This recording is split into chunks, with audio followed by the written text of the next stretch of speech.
কৈ থাকিলে আচলতে উৰকে নপৰে যোৰহাট পৌৰসভাৰ কথা। বিশেষকৈ শতবৰ্ষ গৰকা এখন পৌৰসভাত আচলতে কেনেকুৱা ধৰণৰ বেমেজালি, কেনেকুৱা ধৰণৰ বিশৃংখলতা হৈছে, সেয়া সকলো যোৰহাটবাসীয়ে আচলতে মৰ্মে উপলব্ধি কৰিছে।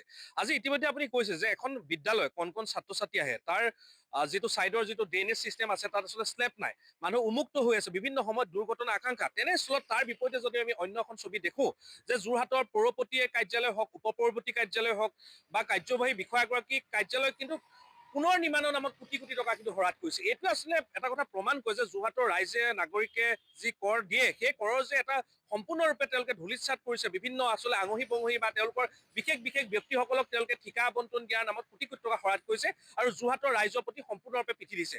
আজি যোৰহাটৰ ড্ৰেইনেজ ছিষ্টেমটো আচলতে অবিজ্ঞানসন্মত হোৱাৰ বাবে বিভিন্ন ধৰণৰ কৃত্ৰিম বানপানী হয়। আটাইতকৈ আচৰিত কথা আৰু লজ্জাজনক বিষয় যে যোৰহাটৰ উপায়ুক্ত কাৰ্যালয়টোও বৰ্তমান কৃত্ৰিম বানপানীতে আচলতে ভৰি পৰিছে। আৰু বৰ্তমান সময়ত যোৰহাটখন আচলতে গুৱাহাটীৰ দৰে কৃত্ৰিম বানপানীৰ সৃষ্টি হ'বলৈ এটা গৈ আছে।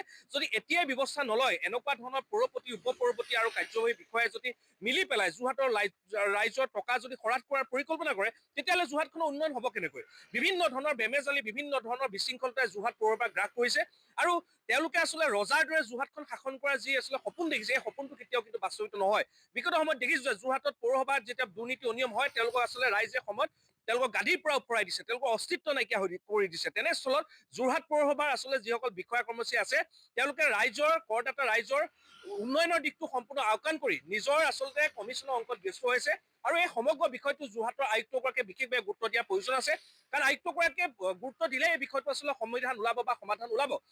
নিশ্চিতভাৱে সেইটো প্ৰমাণ কৰিছে, নাকি লগাব নোৱাৰাৰ কাৰণে এনেকুৱা ধৰণে আচলতে পৌৰপতি, উপ পৌৰপতিয়ে তেওঁলোকৰ ৰুমৰ আচলতে আচবাছ নতুনকৈ লগাইছে। সেইবোৰতো কৰদাতা ৰাইজৰ পইচাই হয়, সেয়াটো তেওঁলোকৰ ব্যক্তিগত সম্পত্তি নহয়। কোনোবা অঙহী বহকীক মন গ'লে তেওঁলোকে ঠিকা আবণ্টন দিয়ে, কোটি কোটি টকা হৰাত কৰে আৰু যিবোৰ আচলতে ঠিকাদাৰে কাম কৰে, কাৰণ তেওঁলোকে কমিশ্যনৰ অংকটো বেছি দিবলগীয়া হ'লে কামৰ গতি কাম একেবাৰে নিম্নমানৰ হয়, তেওঁলোকক নাকি লগাবলৈ সাহস নাই। আৰু বিধায়কগৰাকীয়ে এই ক্ষেত্ৰত বিশেষভাৱে গুৰুত্ব দিয়াৰ প্ৰয়োজন আছে, কাৰণ যোৰহাটখনক মূল কথাটো হৈছে যোৰহাট পৌৰসভাই উন্নয়নমূলক কামত আচলতে তেওঁলোকে নিষ্ঠাৰে কাম কৰিব লাগে, তেওঁলোকে সততাৰে কাম কৰিব লাগে। ইয়াত আচলতে শূন্য সহযোগিতা নীতি দেখাব লাগিব দুৰ্নীতিৰ ক্ষেত্ৰত। আৰু তেনেস্থলত বিধায়কগৰাকী মৌন হৈ থকাটো, বিধায়কগৰাকীয়ে গুৰুত্ব নিদিয়া বিষয়টো আচলতে যোৰহাটৰ ৰাইজৰ মাজত সাংঘাতিক ধৰণৰ এটা প্ৰশ্ন উত্থাপিত হৈছে আৰু অতি সোনকালে বিধায়কগৰাকীয়ে হওক, পদেন সদস্যসকলে এই বিষয়বোৰ আচলতে ক'ৰবাত যদি দুৰ্নীতি অনিয়ম হৈছে, এই বিষয়বোৰ আচলতে ৰাইজৰ সন্মুখলৈ আনি বিহিত ব্যৱস্থা গ্ৰহণ কৰিব লাগে। আৰু যোৰহাট পৌৰসভাৰ কোটি কোটি টকা যে ৰাইজৰ পৰা কৰ সংগ্ৰহ কৰে, এই কৰবোৰ ক'ত ব্যৱহাৰ কৰে, তাৰ কাৰণে এটা অডিটৰ প্ৰয়োজন আছে।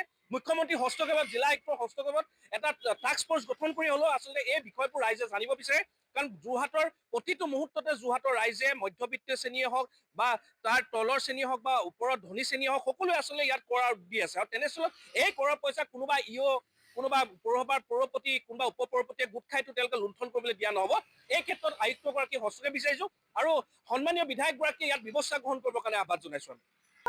আচলতে আমি প্ৰথমতে যোৰহাটৰ বিধায়ক হিতেন্দ্ৰনাথ গোস্বামীৰ কথা আমি ক'ম এটা কাৰণে, পূৰ্বতে আমি দেখিছোঁ বহু বিষয়ত বিধায়কগৰাকীয়ে কিছু কিছু কথা গমেই নাপায়। মানে ইয়াৰ অৰ্থটো হ'ল যে যোৰহাটৰ পৌৰসভাৰ ভিতৰ চৰাৰ এনেকুৱা কিছু কথা আছে, যিবোৰ কথা আচলতে বিধায়কগৰাকীয়ে গম নাপায়। বিধায়কগৰাকীৰ নাকৰ তলেৰে গোটেই প্ৰৰোচনাটো কৰি, প্ৰবঞ্চনাটো কৰি সাধাৰণ ৰাইজক ঠগি ইয়াৰ যিসকল বিষয়া আছে তেওঁলোকে উঠি ৰজা বহি ৰজা ৰূপে পৰিচালিত হৈছে। এক কথাত বিধায়কগৰাকী বিফল। এক কথাত ক'বলৈ গ'লে বিধায়কগৰাকী বিফল, কিয়নো বিধায়কগৰাকীয়ে গমেই নাপায়। তেওঁ পূৰ্বতে আমি দেখিছোঁ কিছু কিছু নিউজ চেনেলৰ সন্মুখত তেওঁকে যে এই কথাটো মই গমেই নাপাওঁ, এই কথাটো মোক কোৱাই হোৱা নাছিলে, পৌৰপতিয়ে কোৱা নাই, এনেকুৱা ধৰণৰ কথা আমি দেখিছোঁ পূৰ্বতে। ইয়াৰ অৰ্থটো হয় যে তেওঁ গম নাপায় কিয়, যে তেওঁ বিফল। ইয়াৰ পাছত হ'ল যে পৌৰসভাৰ কথা কৈ আপুনি কোনোদিনেই আদায় কৰিব নোৱাৰে, এই কথাটো সকলোৱে জানে।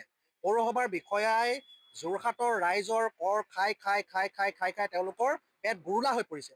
তেওঁলোকে এতিয়া সাধাৰণ ৰাইজৰ কথা কোনো কাৰণতে নাভাবে। সেইকাৰণে আমি বাৰম্বাৰ কৈ আছোঁ, ইয়াৰ পূৰ্বেও আমি যোৰহাট পৌৰসভাৰ কিছু সদস্যৰ বিৰুদ্ধে আমি অভিযোগনামাও দিছোঁ, আয়ুক্ত কাৰ্যালয়ৰ ওচৰত অভিযোগ দিছোঁ, আমি নিজে প্ৰতিবাদী কাৰ্যসূচী লৈছোঁ। এতিয়া কথা হ'ল যে যোৰহাটৰ যিসমূহ আপোনালোকে পূৰ্বতে দেখুৱাই আছে যে লেতেৰা, আপুনি পদপথৰ দুৰৱস্থাৰ কথা, এই ব্যৱস্থাবিলাক আচলতে মুখ্যমন্ত্ৰীৰ হস্তক্ষেপ, যোৰহাটৰ সাংসদগৰাকীৰ হস্তক্ষেপ আৰু হিতেন্দ্ৰনাথ গোস্বামীৰ হস্তক্ষেপটো যোৰহাটবাসী ৰাইজে বিচাৰিছে।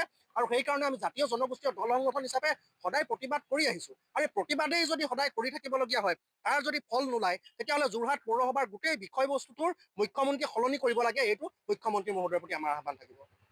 হয়।